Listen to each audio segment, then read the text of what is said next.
Well, we've got some excerpts from chapter 66, Leading from Behind. It's from the Build for God Movement Handbook, BFG for short. And what's the gist of this handbook? So it describes itself as, get this, a Christian edition of the Tao Te Ching. That's quite the combination. East meets West. What's the goal there? What are they trying to do with that? Well, it says the aim is to present the gospel through, and I'm quoting here, a new expression of God's love to restore the truth. And that leads us right into the chapter we're focusing on, Leading from Behind. So what we're going to do in this deep dive is really try to unpack that concept. How does this idea of leading from behind actually work, especially within, a Christian framework? But also, the source touches on some broader spiritual ideas, so we'll look at those too. Sounds like a plan.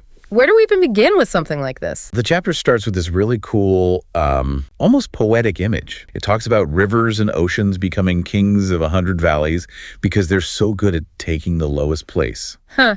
So it's not about, asserting dominance or power. It's about humility. Yeah, it seems like it. True leadership and even greatness coming from a place of service, of being willing to be at the bottom, not the top. It's a pretty radical idea when you think about it. I mean, most leadership models are all about, striving for the top, being in control, that sort of thing. Right. But then the text immediately connects this back to Scripture. It references Luke 14, where Jesus talks about taking the lowest place and then being honored. So, it's not like this idea is coming out of nowhere. Oh, interesting. So they're trying to show that this leading from behind concept is actually rooted in Christian tradition. Exactly. And then it goes on to connect this idea of humility with actual practical leadership. It makes this bold statement that if you want to be a master, you have to become a servant. And if you want to be first, you have to place yourself last.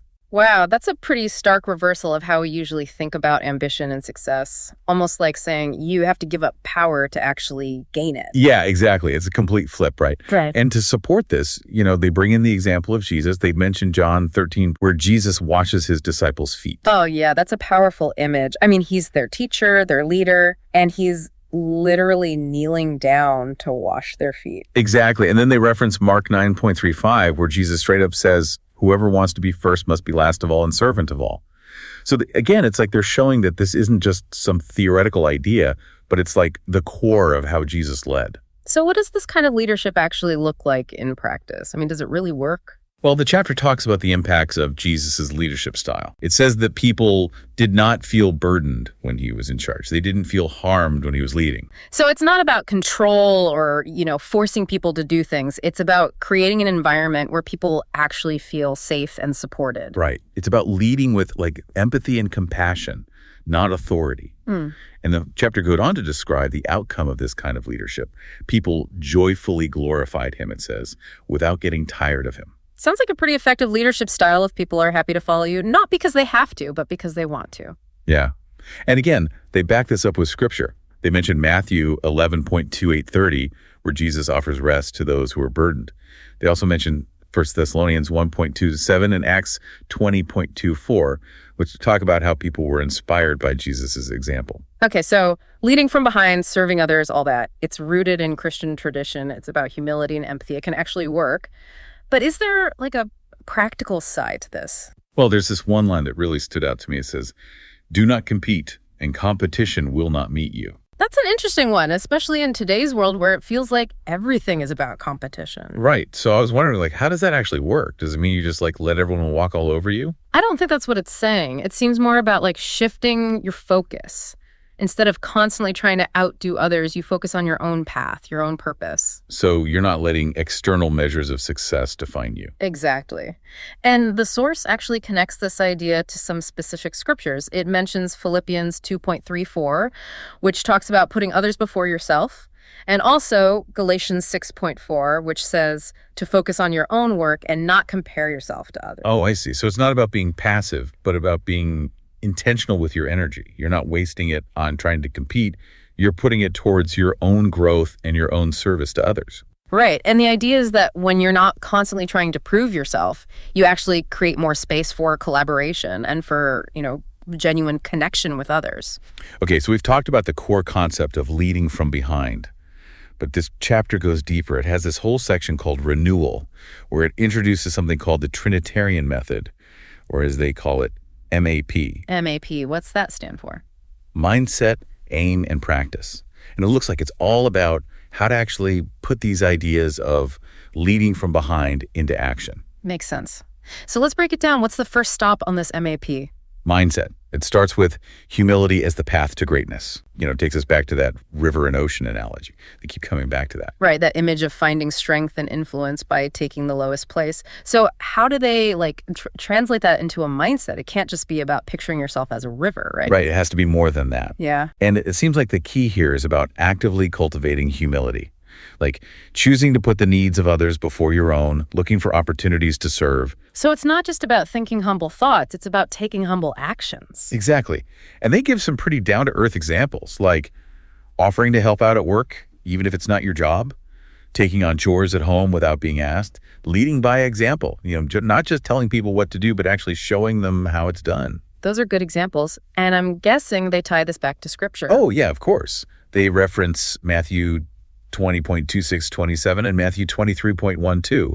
Both are about how true greatness comes from serving others, from being humble. Makes sense. So that's humility as the path to greatness.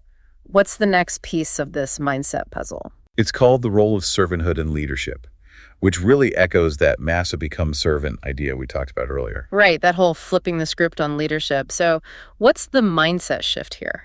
It seems to be about letting go of that need to be in control, to have all the answers. Instead, you embrace the role of a servant, someone who's there to support and empower others. So it's about being a leader who listens, who helps people develop their own strength. Yeah, exactly. It's not about micromanaging or dictating everything. It's about creating a space where people can grow and thrive. Interesting. And as always, I'm sure there are some scriptures to back this up. Oh, absolutely. They cite Matthew 23.11 and Mark 10.45. They're all about how the greatest among us should be servants, just like Jesus was. Okay, so we've got humility, we've got servanthood. What's next on this mindset journey? The next one is prioritizing others before yourself. It really emphasizes putting others first, making their needs and well-being more important than your own. Again, a pretty radical idea in a world that often encourages us to, put ourselves first, look out for number one. Right, it's a big shift. And they even give examples for this one, like doing small acts of service every day, helping your team succeed, even if it means you don't get all the credit. Those are great. Little things that make a big difference. And I bet there's some scripture to back this up too. They mention Matthew 20.16 and Philippians 2.3. Both are about, valuing others and putting their needs ahead of your own. Cool. So we're building this picture of what the leading from behind mindset looks like. What's next? The next one is leading by example, not by force. It ties back to that idea of gentle authority we talked about, leading with empathy instead of control. Right. So it's not about barking orders or using your power to get people to do what you want. It's about inspiring them through your own actions. Exactly. And they give examples of this kind of leadership across different areas, like a boss who works alongside their team, a parent who models good behavior for their kids. So it's about showing, not just telling. Yeah. And of course, they bring in the ultimate example, Jesus. They reference Matthew 11.28-29, where Jesus describes himself as gentle and humble in heart. Okay, so humility, servanthood, putting others first, leading by example. What else is part of this leading from behind mindset? The next one is interesting. It's called the joy of serving without expecting return. It's about finding fulfillment in the act of service itself, not in what you get out of it. So it's not about expecting recognition or rewards or even a thank you. It's about serving because it's the right thing to do, because it brings you joy. Exactly. And they give some really practical examples here, like doing something nice for someone anonymously or helping out without expecting anything in return. I like that. It's about shifting your motivation, focusing on the good you're doing, not on what you'll get back. Right. And they connect this to Philippians 2.4, which talks about looking out for the interests of others. And also Psalm 100.2, which is all about serving God with gladness. Okay, so we're almost through this mindset section. What's the last piece? The last one is avoiding competition to embrace cooperation, which, we already touched on when we were talking about leading from behind. Right, that idea of focusing on your own path and not getting caught up in trying to outdo everyone else. So how does that translate into a mindset? Well, it seems to be about consciously choosing to collaborate with others, to see them as partners, not rivals. So instead of trying to win, you're trying to find ways to work together so everyone benefits. Yeah, exactly. And they give some specific examples, like working effectively in teams, sharing credit with others, and focusing on common goals. Those are good, practical ways to put that mindset into action. And of course, I'm sure there are some scriptures to support Oh, this. yeah. They mention Galatians 5.26, which talks about avoiding envy and conceit, and also Philippians 2.3, which is about considering others more important than yourself. Okay, so that wraps up mindset. It's a pretty comprehensive picture of what it means to approach leadership and life with this leading from behind perspective. So what's next on this MAP? Aim. We've got the right mindset. Now it's time to set our sights on specific goals. And the first one is, not surprisingly, aim for humility and selflessness. So it's taking that humility mindset we just talked about and turning it into an active goal. Exactly. It's not just about feeling humble. It's about intentionally putting yourself in a position to serve others, to put their needs first. And what are some practical examples of this? Well, it's similar to what we talked about with the mindset. It's about, actively looking for opportunities to serve in your daily life, whether it's at home, at work, or in your community. So it's making a conscious effort to make service a part of your daily routine. Right. And of course, they tie this back to scripture. They mention Matthew 20.2627 and Matthew 23.12, which are all about how true greatness comes from humility and service. Okay, that makes sense. So that's aim for humility and selflessness. What's the next aim on this list? It's aim for servant leadership. So this is about taking that servant mindset and applying it specifically to leadership roles. Right. So it's about being intentional about how you lead, not just stumbling into a leadership position and then, figuring it out as you go. Exactly. It's about making a conscious decision to lead with a focus on serving and supporting those you're leading. And they give some real world examples of this. Yeah, they talk about how this applies to all kinds of leadership roles, whether it's in a business, a community organization, even within a family. So it's about being a leader who empowers others, who listens to their needs, who helps them grow. Exactly. And the scriptures they use to support this are Mark 10.45 and Matthew 23, both of which highlight the importance of serving others, even or maybe especially when you're in a position of leadership. Okay, so we've got humility and selflessness, servant leadership. What's next? Next up is aim for selfless service, which emphasizes the intentionality of giving without any expectation of getting something back. So it's taking that selfless mindset we talked about earlier and making it a deliberate goal. Right. It's not just about being nice or helpful. It's about choosing to give your time, your energy, your resources without any strings attached. And what are some practical ways to do that? They give examples like volunteering, donating to charity, helping someone in need without expecting anything in return, just, doing good because it's the right thing to do. Those are good examples, and I bet they have some scripture to back up this idea too. You bet. They cite Acts 20.35, which says, "It is more blessed to give than to receive." And also Psalm 100.2, which talks about serving God with gladness. Makes sense. Okay, so that's selfless service. What's the next aim on our list? The next one is aim for cooperation, not competition. It's about actively choosing to work with others instead of against them. Right, so it's taking that non-competitive mindset we discussed and turning it into a deliberate goal. Exactly. It's about shifting your focus from trying to win to trying to find solutions that benefit everyone involved. And they give examples of how to put this into practice. Yeah, they talk about things like seeking out opportunities for collaboration, valuing teamwork, and celebrating the successes of others. So it's about seeing others as partners, not rivals. Exactly. And the scriptures they connect this to are Galatians 5.26, which talks about avoiding envy, and Romans 12.5, which emphasizes the importance of being united as one body. Okay, so that's cooperation over competition. What's next? The next one is a little different. It's called Aim for Non-Interference in Peaceful Presence. This one is about learning to let go of control and trusting in God's timing. Oh, that's an interesting one. It sounds like it's about accepting that we don't always have to be in charge, that sometimes the best thing we can do is just be present and trust in a higher power. Right. It's about being a calming influence, offering support without trying to force things to happen. And what are some practical ways to put this into practice? Well, they talk about things like practicing patience, being a good listener, and offering guidance without being controlling. So it's about being supportive without being overbearing. Exactly. And the scriptures they use to support this are Psalm 46.10, which says, "Be still and know that I am God," and Philippians 4.5, which encourages us to be reasonable and peace-loving. Those are great reminders that sometimes the best action is no action, or at least no forceful action. Okay, so what's the last aim on our list? The final one is aim for faithfulness in every step, which is all about staying true to your commitments and persevering even when things get tough. So it's about having that long-term vision and not giving up on your goals even when you face obstacles. Exactly.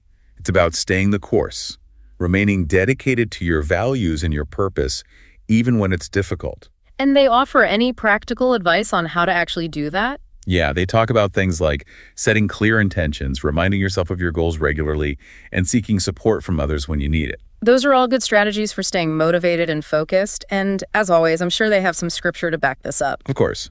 They mention Hebrews 12.1, which talks about running the race with endurance, and Matthew 25.21, which is about being a faithful servant. Okay, so we've covered mindset and aim. That brings us to the last part of MAP practice. So how do we actually put all this into action? Well, the practice section is really about taking all those mindsets and aims we just talked about and turning them into concrete daily actions. And the first practice they list is practice humility and selflessness. Okay, so it's taking that foundational mindset of humility and putting it into practice. But how? What does that actually look like in everyday life? Well, they emphasize the importance of actively looking for opportunities to serve others. It's not just about having a humble attitude, it's about doing humble things. So it's about taking action. And they give some specific examples. Yeah, things like volunteering your time, helping out a coworker who's struggling, offering to do the dishes even when it's not your turn, just, looking for ways to put others first. Those are great, simple things that make a difference. And I'm assuming they connect this back to scripture, right? Of course. They reference Matthew 20.26-27 and Luke 14.11, both of which emphasize the importance of being humble and serving others. Makes sense. So that's practice humility and selflessness. What's the next practice on the list? It's practice servant leadership, which is about actively putting the principles of servant leadership into action. So it's taking all those ideas about what makes a good servant leader and actually implementing them in your leadership roles. Exactly. It's about making a conscious effort to lead with a focus on serving and empowering those you're leading. And they give any specific examples of how to do that? Yeah, things like listening to the needs of your team, supporting their growth and development, and creating an environment where they feel valued and respected. So it's about putting your team's needs ahead of your own ego or ambition. Exactly. And the scriptures they use to support this are Mark 10.45 and Matthew 23.11, which, we've seen before, both emphasize the importance of serving others, especially when you're in a leadership position. Okay, that makes sense. So that's servant leadership in action. What's the next practice we need to work on? Next up is practice selfless giving, which, builds on that aim of giving without expecting anything in return. Right. So it's taking that selfless intention and turning it into a regular practice. Exactly. It's about making a conscious effort to give your time, your energy, your resources to others without any strings attached. So it's about giving freely without any expectation of reward or recognition. Right. And they give some really practical examples of how to do this. Things like volunteering your time, being generous with your money, or simply offering to help someone in need. Those are great, concrete ways to put that principle into practice. And I'm sure they have some scripture to support this too, right? Of course. They mention Acts 20.35, which says, "It is more blessed to give than to receive." And also Psalm 100.2, which talks about serving God with joy and gladness. Okay, so that's selfless giving in action. What's the next practice on our list? It's practice non-competition and cooperation, which builds on that aim of choosing cooperation over competition. So it's taking that collaborative mindset and turning it into a daily practice. Exactly. It's about making a conscious effort to work with others, to see them as partners, not rivals. And they give some practical examples of how to do that. Yeah, things like seeking out opportunities to collaborate on projects, sharing credit with others, and celebrating the successes of your teammates. So it's about creating a win-win situation where everyone benefits. Right. And the scriptures they connect this to are Galatians 5.26, which talks about avoiding envy and conceit, and Romans 12.5, which emphasizes the importance of being united as one body. Okay, so that's cooperation in action. What's next? The next one is practice patience and trust in God's timing, which builds on that aim of letting go of control and trusting in a higher power. Right, so it's taking that surrender mindset and putting it into practice. Exactly. It's about learning to be patient, to trust that things will unfold in their own time, even when you don't understand why or how. And they offer some specific advice on how to cultivate that kind of patience. Yeah, things like practicing mindfulness, taking deep breaths when you're feeling stressed, and remembering that you don't always have to have all the answers. So it's about surrendering to the present moment and trusting that things will work out in the end. Right. And they support this with scriptures like Psalm 46.10, which says, "Be still and know that I am God," and Jeremiah 29.1, which reminds us that God has a plan for us even when we can't see it. Okay, that's patience and trust. What's the final practice on our list? The last one is practice perseverance and faithfulness, which is about staying committed to your goals and values even when things get tough. So it's taking that steadfastness aim and putting it into practice. Exactly. It's about developing resilience, not giving up on your dreams or your beliefs, even when you face setbacks or challenges. And they give some practical advice on how to do that. Yeah, things like setting clear goals, breaking them down into smaller steps, celebrating your progress along the way, and, most importantly, remembering why you started in the first place. So it's about staying motivated and focused on the long-term vision. Right. And they connect this to scriptures like Hebrews 12.1, which talks about running the race with endurance, and Matthew 25.21, which is about being a faithful servant. Okay, so that wraps up practice. We've covered mindset, aim, and practice. So what's next? Where does this leading from behind journey take us from here? Well, the chapter ends with a section called Respond, which takes a really interesting turn. It starts talking about how these principles of leading from behind aren't just Christian ideas. They're actually universal truths that can be found in other religions and philosophies as well. Oh, that's interesting. So it's like they're saying that this way of thinking, this way of being, it resonates with something deeper than just one particular faith. Exactly. And they actually go on to provide examples from other traditions, like Islam, Hinduism, and Buddhism. Wow, that's pretty cool. So what are some of the parallels they draw? What are some of the shared truths they highlight?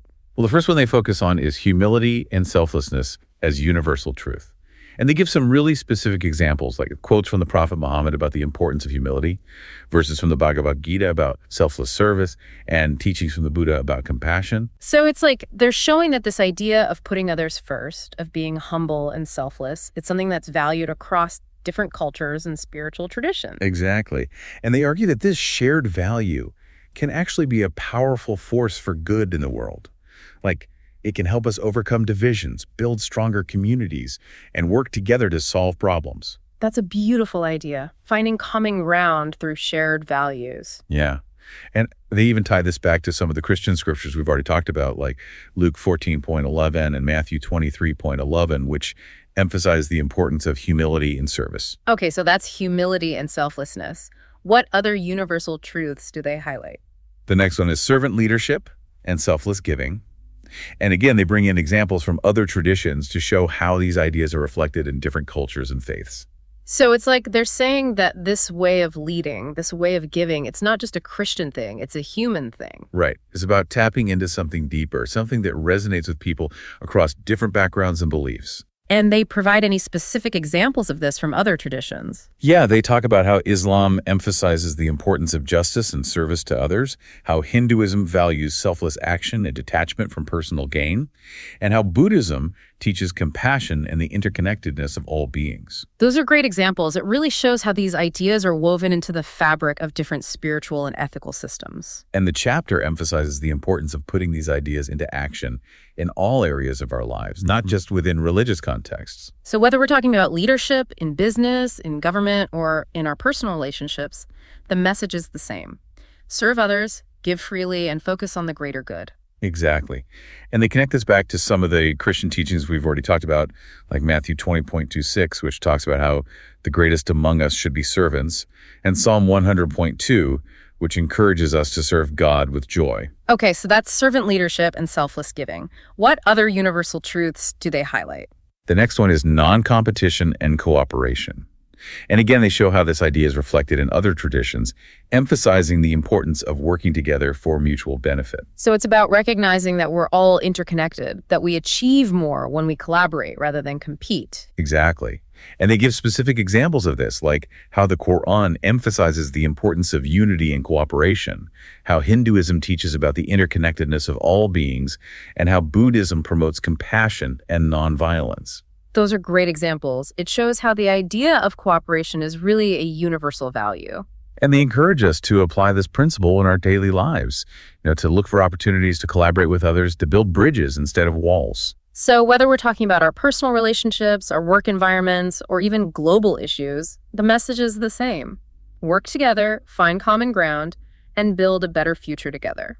And they connect this back to Christian scriptures, like Philippians 2.3, which encourages us to consider others more important than ourselves, and 2 Timothy 2.24, which talks about being kind and patient with everyone. Okay, so that's non-competition and cooperation. What else is on their list of universal truths? The next one is patience, trust, and divine timing, which is about accepting that we don't always have control over everything and learning to trust in a higher power or a larger process. So it's about recognizing that there's a bigger picture, a divine plan that we might not always understand.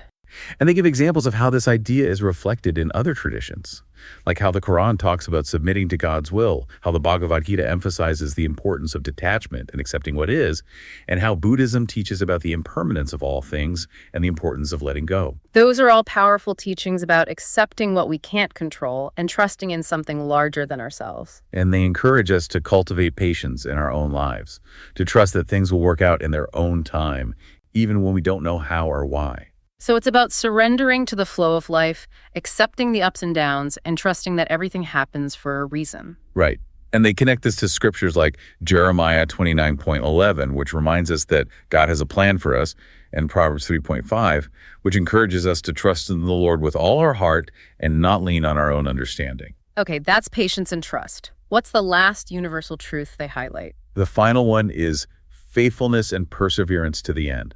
It's about staying true to your commitments, your values, your goals, even when things get tough. So it's about having that unwavering dedication, that commitment to keep going no matter what obstacles you face. Exactly. And they show how this idea is reflected in other traditions, like how the Quran emphasizes the importance of striving for righteousness and remaining steadfast in your faith, how the Bhagavad Gita teaches about the importance of fulfilling your dharma, your duty, and how Buddhism emphasizes the path of mindful discipline and perseverance. Those are all powerful teachings about the importance of staying true to ourselves and our values, even when things are difficult. And they encourage us to cultivate this kind of faithfulness in our own lives, to stay committed to our goals, to our relationships, to our beliefs, even when we feel like giving up. So it's about having that inner strength, that resilience to keep going, even when we face challenges and setbacks. Exactly. And they connect this back to scriptures like Galatians 6.9, which encourages us to not grow weary in doing good. And remember that final thought in the source material: truth cannot contradict truth. It's a quote from St. Thomas Aquinas. And it's suggesting that there might be deeper connections between this Christian perspective and the wisdom found in other spiritual traditions. We've seen a lot of those connections during our deep dive. It's like there's this common thread running through all of them, pointing to some universal truths about the human experience. It's a fascinating thing to contemplate, and it makes you think about how these ancient principles might actually offer some pretty relevant insights for navigating the challenges we face today. Definitely something to think about. Thanks for joining us for this deep dive. It's been a really thought-provoking exploration. Until next time. See you then.